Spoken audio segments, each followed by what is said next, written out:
नमस्कार, मैं हूं नीलू। तो जिस तरह से हमने आपको पहले ही बताया था कि बहुत जल्द नेतन्याहू जो है वो अमेरिका के दौरे पर जाने वाले हैं और अब नेतन्याहू अमेरिका के दौरे पर पहुंच गए हैं। और अब इस बीच ये तय माना जा रहा है कि ईरान और अमेरिका के बीच अब युद्ध की आशंका और ज्यादा प्रबल हो गई है।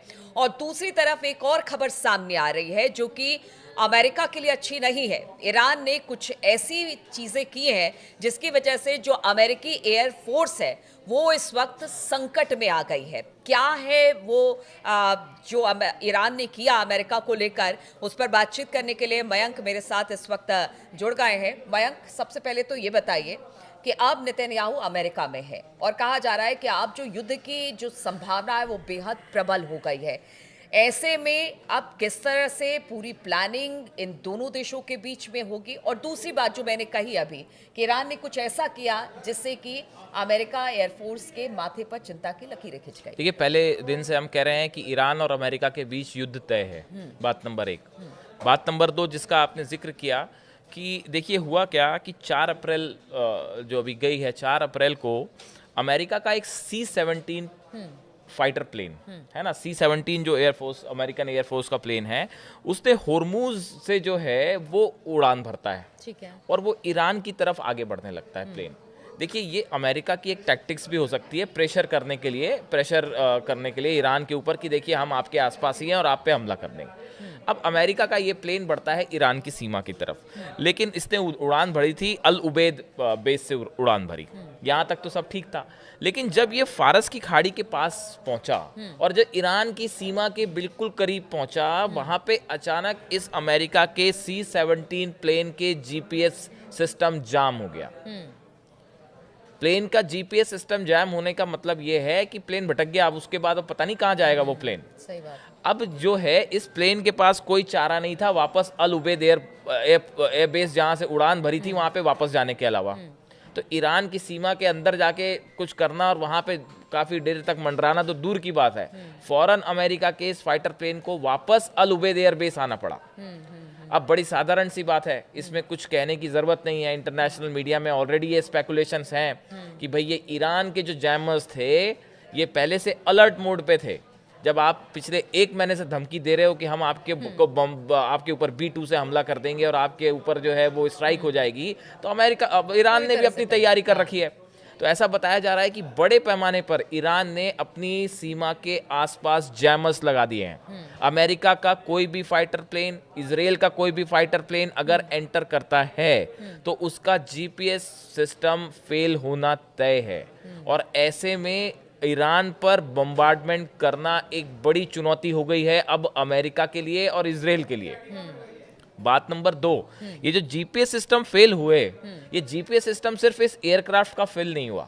ऐसा बताया जा रहा है कि फारस की खाड़ी के आसपास जो अमेरिका के जहाज थे और जो ब्रिटेन के जहाज हैं, ऐसे करीब 50 से 60 जहाजों में ये बात नोट की गई कि इन जहाजों का भी जीपीएस गड़बड़ा गया। ये अपने आप में ईरान की तरफ से, जैसा चर्चाएं हैं कि ईरान की तरफ से ये किया गया, तो ये ईरान के लिए एक टेक्निकल वॉरफेयर में बहुत बड़ी कामयाबी है ये।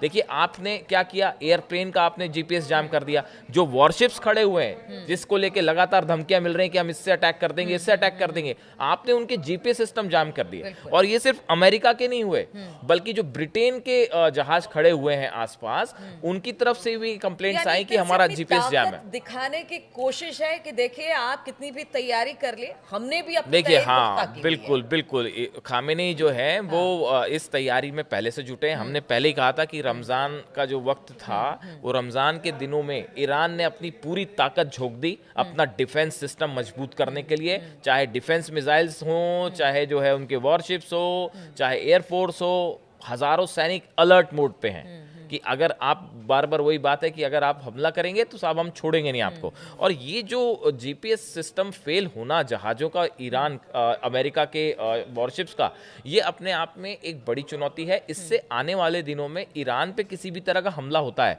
और अगर बड़े पैमाने पे ईरान इस तरह का कुछ कर देता है तो हमला करना बहुत मुश्किल हो जाएगा। दूसरी एक बात और जो निकल के सामने आ रही है कि अमेरिका की तरफ से जो थर्ड एयर डिफेंस सिस्टम है, एक पहली यूनिट तो पहले जा चुकी थी जब ईरान ने अपनी मिसाइल्स दाग दी थी इसराइल पे, उसके बाद अब एक दूसरी यूनिट बड़े मात्रा में सप्लाई की गई है इसराइल को। और ये जो यूएस थर्ड सिस्टम है, इसकी जो बैटरीज हैं वो एक कार्गो शिप से कल इसराइल पहुंची है। तो अब ये एक प्रकार से ये इस बात का इंडिकेशन है जो हम बार बार कह रहे हैं कि ये युद्ध जो है वो अब तय है, आज नहीं होगा तो कल होगा, तो लेकिन अब ये जब युद्ध तय है। नेतन्याहू अमेरिका में हैं तो ठीक है, अभी तो हथियार एक दूसरे को दे रहे हैं, लेकिन पूरी रणनीति किस तरह की होगी? क्या ये मान के चलिए इसी रणनीति के तहत ही ये दोनों वहां पर देखिए, मिलेंगे? मैं जो मतलब कुछ एक्सपर्ट्स भी ये कह रहे हैं और सोशल मीडिया में इस तरह की चर्चाएं हैं कि हमला करना है कि नहीं करना है, इसकी रणनीति बनाने के लिए अमेरिका और इजराइल को 10 बार सोचना पड़ेगा। खामेनी ने जो कुछ किया, पिछले ईरान ने जो अपनी ताकत दिखाई है पिछले 1 महीने के अंदर, और रूस जिस तरह से साथ खड़ा हुआ है और जिस तरह से उन्होंने अपनी पूरी मिसाइल्स एक्टिव मोड में कर दी हैं, इससे ये तो तय है कि यहाँ पे कुछ मतलब ऐसा नहीं होगा कि आपने एक मिसाइल मार दी ईरान के ऊपर और ईरान शांत बैठ जाएगा या मामला खत्म हो जाएगा, ऐसा नहीं होगा। शुरू की तो फिर आपके एक बार हाँ, तो आप फिर हर चीज के लिए तैयार रहिए। आपने ईरान पे अगर किसी भी तरह का हमला किया तो फिर ये एक मिडिल ईस्ट में बड़ा वॉर है और जो लंबा चलेगा, और ईरान अपनी तरफ से पूरी तरह से इसके लिए तैयार है। अब ये जो थर्ड मिसाइल सिस्टम गए हैं, इस तरह के तो सिस्टम देखो, आयरन डोम अमेरिका इजराइल के पास पहले से था, लेकिन क्या वो रोक पाया ईरान की 180 जो बैलिस्टिक मिसाइल्स जब गिरी? तो ये डिफेंस सिस्टम की भी अपनी एक लिमिट होती है। हालांकि थर्ड इसके मुकाबले ज़्यादा मजबूत सिस्टम माना जाता है, थर्ड से मिसाइल्स ट्रैक करना ज़्यादा आसान होता है, लेकिन ईरान के पास जैसा बताया जा रहा है कि कई ऐसी मिसाइल्स हैं ऑलरेडी, हाइपरसोनिक मिसाइल्स हैं, सुपरसोनिक मिसाइल्स हैं, जिसको इस तरह से रोकना जो है बड़ा मुश्किल होगा। तो देखिए, एक तरफ ईरान अपनी पूरी तैयारी कर चुका है, अपने को डिफेंस शील्ड करने की पूरी तैयारी कर चुका है, जो जीपीएस जैम किए गए ये इसी का सिम्टम था।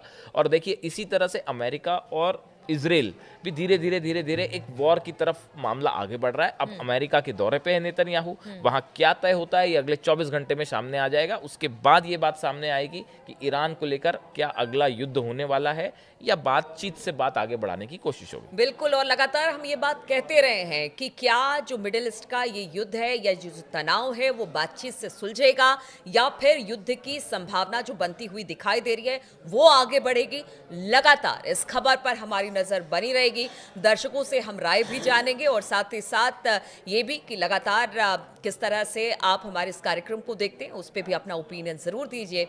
बने रहिए हमारे साथ।